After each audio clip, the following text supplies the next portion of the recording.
and welcome back to my playthrough of Snowrunner. In this episode, we're going to take on 2 husky forwarding contracts. Materials order and fuel order. There is a reason to do these 2 contracts in this order, and that will become apparent when we've completed materials order. So, Husky Forwarding has contacted us. They just had a massive materials order come in from several of the local facilities in the Smithville Dam area.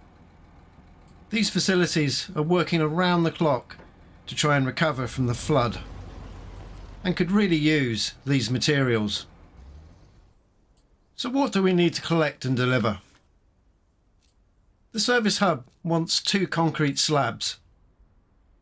These take up 2 slots of cargo, so we're going to need a trailer. Luckily, we have one already. We're in the quarry, so we'll pass the warehouse on the way, so we'll collect those first. Once we've dropped them off, we'll go and grab the consumables and take them to the preacher's house.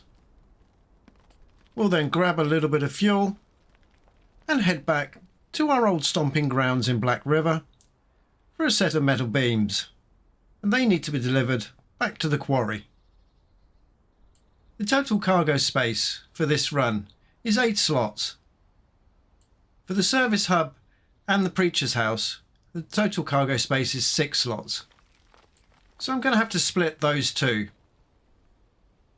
It's a bit of to and froing, but with the trailer sizes we have in Snowrunner, truck and trailer seems to be the easiest way to do this.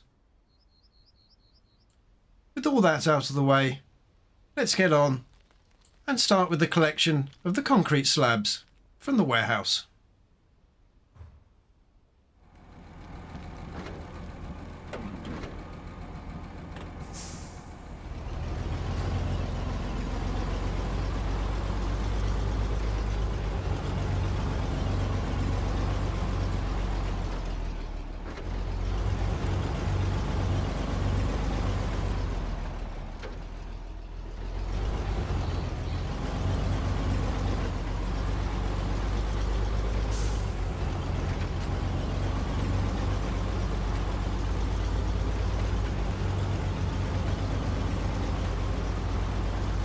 Now we've negotiated that really tight turn, I'm going to hit overdrive and I'll come back just before I drop off the metal slabs.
Well, that got dark quick. Though I do really like the colours in Michigan.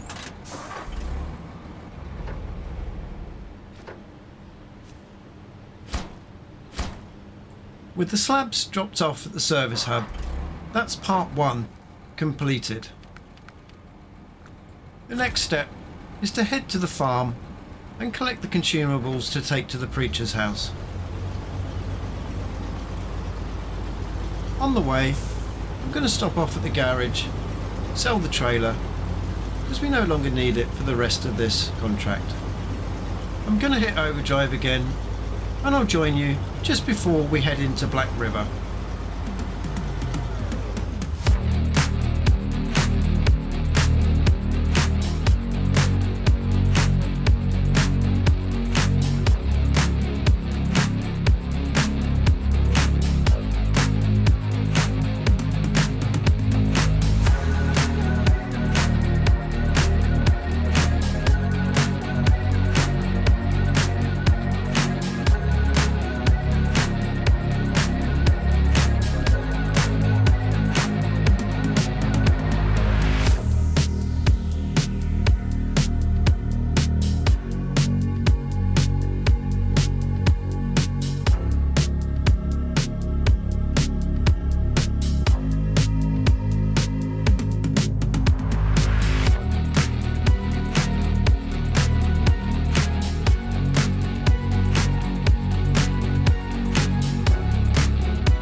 The consumables have been dropped off at the preacher's house, and that's part 2 completed. Now you might be wondering, why go to Black River when I can get metal beams in Smithville Dam? The only place to get metal beams in Smithville Dam is right the way over here at the warehouse. That's a lot of distance to cover just for some metal beams. Geographically, the town storage in Black River is closer, so it just saves some time to go back. I'll see you on the other side of the tunnel.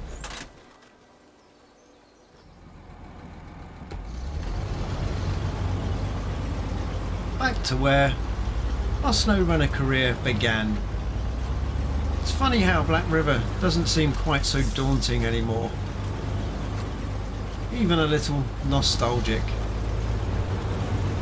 I'm sure you know the way to the town storage in Black River by now, so I'll come back once we're back in Smithville Dam.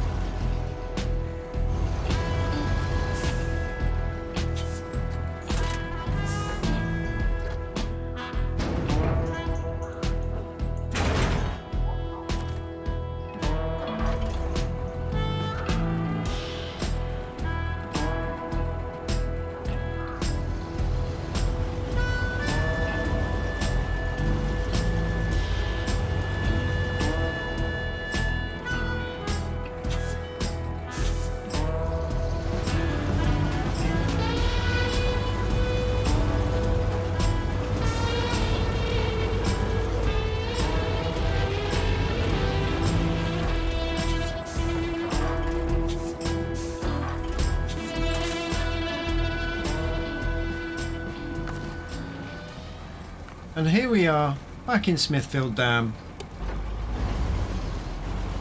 That was a great little trip into Black River. But enough of that, we must get on and deliver these metal beams to the quarry. I'm going to head into the quarry in a slightly different way this time, so watch out for that.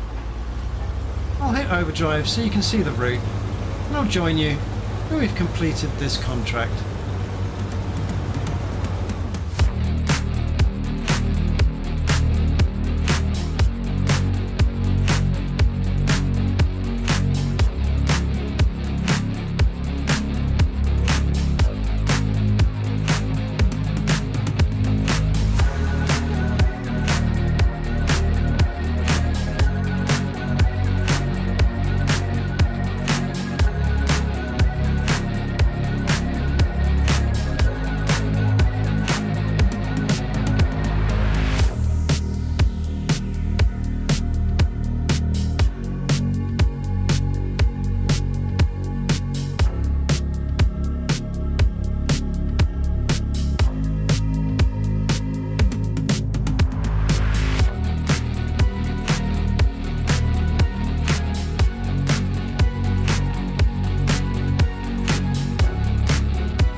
We've made it to the quarry floor. That route was definitely more challenging, but if you're careful, you can do it with just a truck. Though I definitely wouldn't try it with a trailer attached.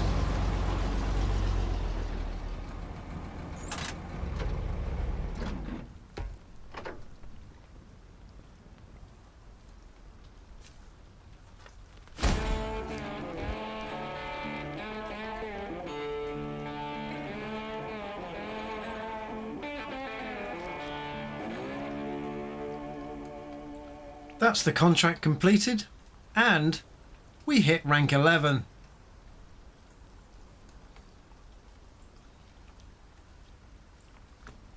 So the reason I said earlier that we'd do fuel order after completing materials order is because we end up back at the quarry. And this is where we need to pick up the 2 cargo containers that we have to take to the warehouse on the other side of the map. The challenging thing about fuel order is getting out of the quarry. After that, it's a nice simple pull to the warehouse. The cargo containers are on a ramped flatbed, which is quite a long trailer. This means negotiating the tight corner getting out of the bottom of the quarry is a little bit tricky.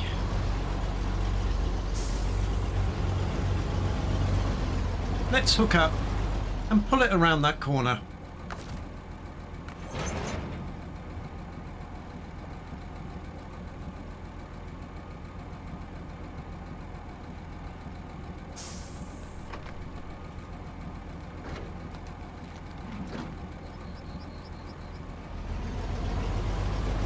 Now these containers love to fall off trailers.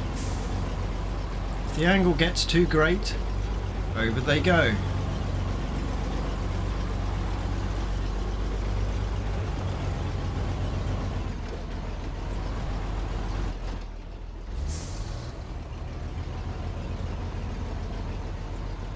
course I get stuck on the wall, which means I'm going to have to reverse a bit. That's going to tighten down the turning radius of the trailer.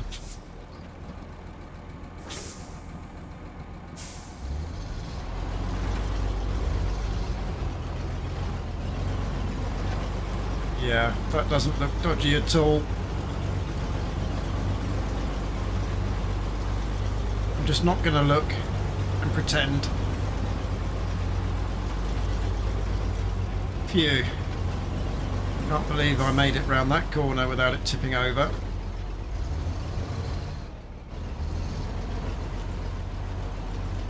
And now it looks like the trailer's stuck on something. Oh yes, a nice big rock. Power over low down torque should help me here.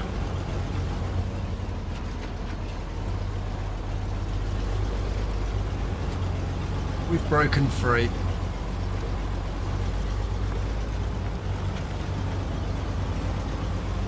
Depending on how you come out of the quarry, there's a couple of other areas where it gets a little bit tippy.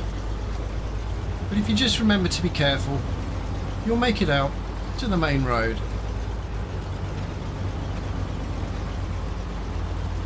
I'll hit overdrive again so you can see the route, and I'll come back when we're almost at the warehouse.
almost there after the epic long pull from the quarry.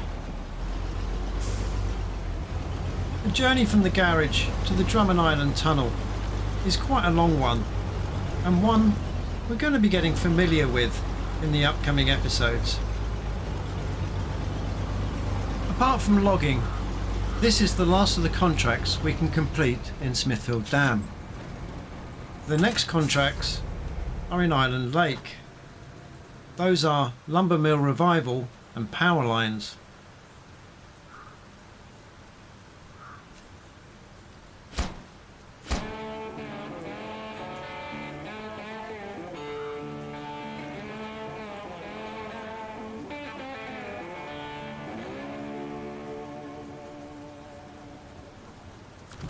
With fuel order complete, we'll be leaving Smithville Dam behind and moving on to Drummond Island. We cannot as yet complete any contracts in Drummond Island, but there are plenty of tasks, and the map needs opening up because there's definitely some bridges out over there. There'll also be the motley crew who have lost things or misplaced their vehicles that we need to go out and find. The last thing I'm going to do is sell the ramped flatbed trailer just to recoup some funds. With that, I'm going to bring this episode to a close. These two contracts are quite fun to do and not too difficult. I do hope you enjoyed watching as much as I enjoyed doing them. Join me in Drummond Island next time. Until then, take care and bye for now.